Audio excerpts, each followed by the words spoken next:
जय जय श्री चैतन्य जय नित्यानंद श्री अद्वैत चंद्र जय गौर भक्तवृंद जय जय श्री चैतन्य जय नित्यानंद श्री अद्वैत चंद्र जय गौर भक्तवृंद जय जय श्री चैतन्य जय नित्यानंद श्री अद्वैत चंद्र जय गौर भक्तवृंद। श्री श्री गौर नित्यानंद जयत श्री चैतन्य भागवत आदि खंड प्रथम अध्याय श्री चैतन्य महाप्रभुर लीला सूत्र। श्री चैतन्य भागवते प्रथम अध्याये प्रथम 5টি संस्कृत श्लोके सपार्श्व श्री चैतन्य महाप्रभु और श्री नित्यानंद प्रभुर बंदना करा হয়েছে। গ্রন্থকার গ্রন্থের শুরুতে ভগবত ভক্তের বন্দনা করেছেন এবং ভক্তের পূজা যে ভগবানের পূজা থেকেও শ্রেষ্ঠ তা প্রতিপন্ন করেছেন। তারপর শ্রী বলদেব যিনি স্বয়ং শ্রী নিত্যানন্দ প্রভু তার বন্দনা করেছেন। শ্রী নিত্যানন্দ প্রভু কেবল গ্রন্থকারেরই গুরুদেব নন, তিনি জগৎগুরু। তিনি অনন্ত শেষ রূপে সর্বদা সহস্র মুখে শ্রী চৈতন্য মহাপ্রভুর সেবা ও গুণকীর্তন করেছেন। তিনি দেবদেব মহাদেবের আরাধ্য। তার কৃপা হলে জীব শ্রী চৈতন্য মহাপ্রভুর নিত্য সেবায় অংশগ্রহণ করতে পারে।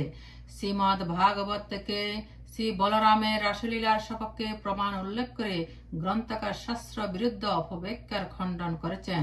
শ্রী বলরাম তত্ত্ব বর্ণন করতে গিয়ে গ্রন্থকার বলেছেন, যদিও প্রভু বলরাম ব্রজেন্দ্রনন্দন শ্রীকৃষ্ণ থেকে অভিন্ন, তথাপি তিনি সর্বদাই সখা, ভ্রাতা, পাখা, ছত্র, শয্যা, আসন, ভূষণ, পাদুকা, গৃহ, বস্ত্র, ধাম প্রভৃতি রূপে শ্রীকৃষ্ণের সেবা করেছেন। শ্রী বলরামই শ্রী নিত্যানন্দ। এই তত্ত্ব উপলব্ধি করা অত্যন্ত কঠিন। গ্রন্থকার তার ইষ্টদেব শ্রী নিত্যানন্দ প্রভুর আজ্ঞাতে এবং তার ভক্তবৃন্দের আশীর্বাদে গ্রন্থখানি রচনা করতে সমর্থ হয়েছেন। মায়াবদ্ধ জীবের পক্ষে ভগবত তত্ত্ব বর্ণনা করা সম্ভব নয়। শ্রী ভগবান কৃপা বরবশ হয়ে শ্রী গুরু কৃপা প্রাপ্ত জীবের হৃদয়ে স্বয়ং প্রকাশিত হন। এই গ্রন্থে শ্রী চৈতন্য মহাপ্রভুর আদি লীলা, মধ্য ও অন্ত এই 3 খণ্ডে বর্ণিত হয়েছে।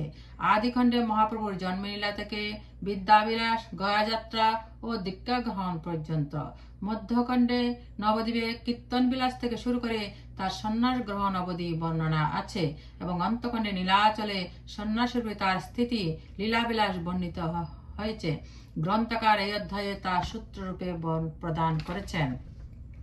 মঙ্গলাচরণ।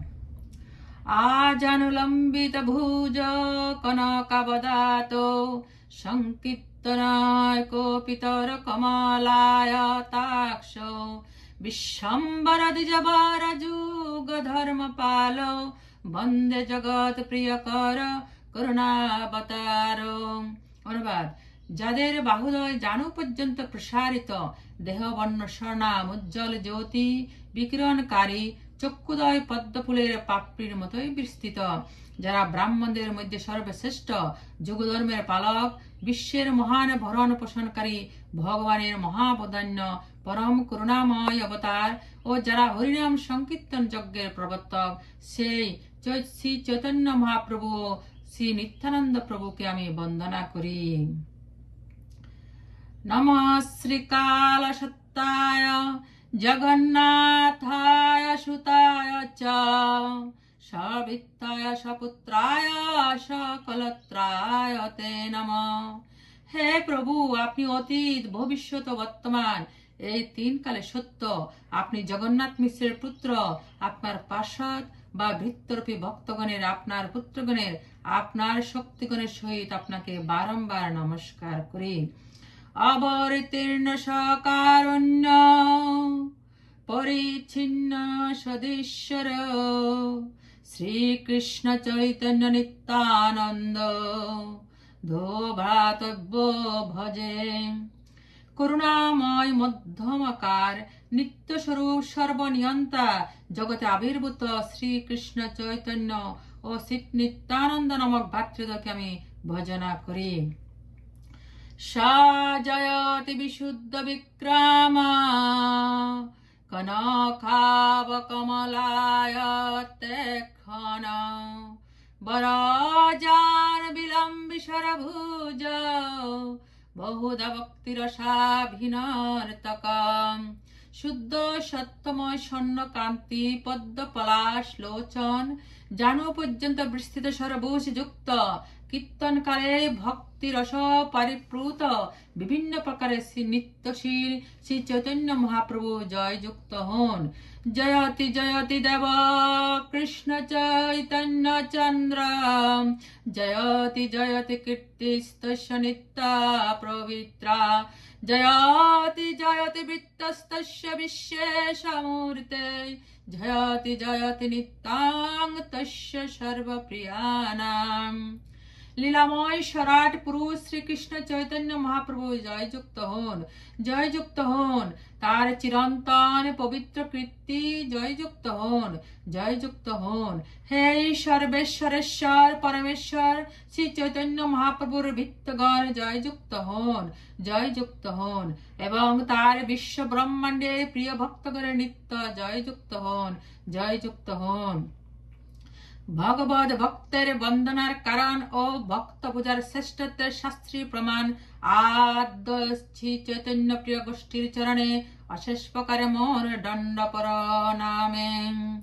তাবে বন্দ শ্রীকৃষ্ণ চৈতন্য মহেশ্বর নবদ্বীপের অবতার নাম বিশ্বম্বর। আমার ভক্তের পূজা আমা হইতে বড়, সেই প্রভু বেদে ভাগবতে কইলা ধর। তথা হি ভাগবত মদ ভক্ত পূজাবধিক সর্বভূতেষু মানমতি। আমার ভক্তের পূজা আমার পূজার থেকে অধিক মাহাত্ম্যপূর্ণ। এ থেকে করিল আগে ভক্তের বন্দন, অত্র আছে কার্য সিদ্ধির লক্ষণ। নিত্যানন্দ প্রভুর বন্দনা ও মাহাত্ম্য। ইষ্ট দেব বন্দ মোর নিত্যানন্দ রায়, চৈতন্যের কীর্তি স্ফুরে যাহার কৃপায়। সহস্র বন্দন সহস্র বদন বন্দ প্রভু বলরাম, যাহার সহস্র মুখে কৃষ্ণ যশ ধাম। মহারত্ন থুই যেন মহাপ্রিয় স্থানে, যশরত্ন ভাণ্ডারাসি অনন্ত বদনে। অতএব আগে বল রামের স্থবন, করিলে সে মুখে স্ফুরে চৈতন্য কীর্তন। সহস্র কফনাধর প্রভু বলরাম, যতক করয় প্রভু সকল উদ্দাম। হলধর মহাপ্রভু প্রকাণ্ড শরীর, চৈতন্য চন্দ্রের যশ মত্ত মহাধীর।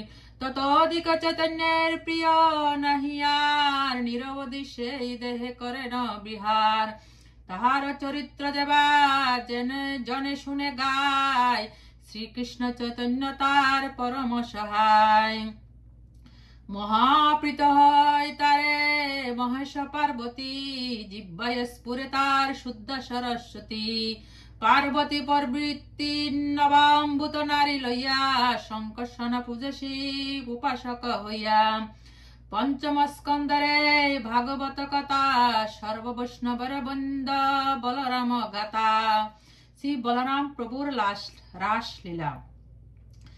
তান রাস ক্রীড়া কথা পরমায়ুদার, বৃন্দাবনে গোপীসনে করিলা বিহার।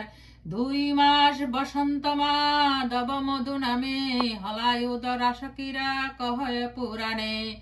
সেই সকল শ্লোকে শুনো ভাগবতে, শিশুক কহনা শুনে রাজা পরীক্ষিতে। তথা হি শ্রী ভাগবতম। 2 মাস তত্র চবাসিনী মধুক মাধবমেব চ, রামক্ষপাশু ভগবান গোপীনাং রতিমা বহন। পরমেশ্বর ভগবান শ্রী বলরাম সেখানে মধু ও মাধব এই 2 মাস বিশ্রাম গ্রহণ করলেন এবং রাত্রিকালে তিনি তার গোপ সখীগণকে প্রণয় সুখ প্রদান করলেন। পূর্ণ চন্দ্রকলা মিষ্টে কৌমদি গন্ধ বায়ুনা, যৌমন পবনে রেমে সেবিতে স্ত্রীগণে বৃত। বহু রমণীর সঙ্গে যমুনা নদীর তীরে একটি উদ্যানে শ্রী বলরাম আনন্দ উপভোগ করলেন।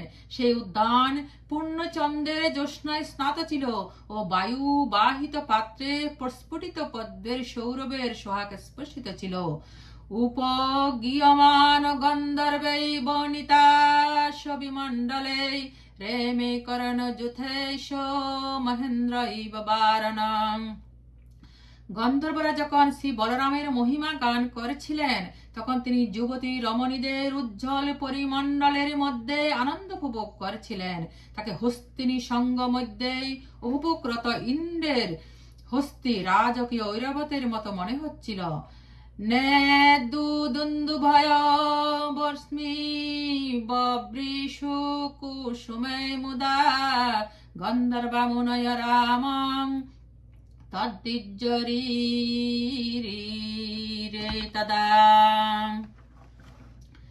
সেই সময় আকাশে দুন্দুভি ধ্বনিত হচ্ছিল, গন্ধর্বগণ আনন্দে পুষ্প বর্ষণ করেছিলেন এবং মহান ঋষিগণ শ্রী বলরামের বীরত্ব সূচক কর্মের স্তুতি করেছিলেন।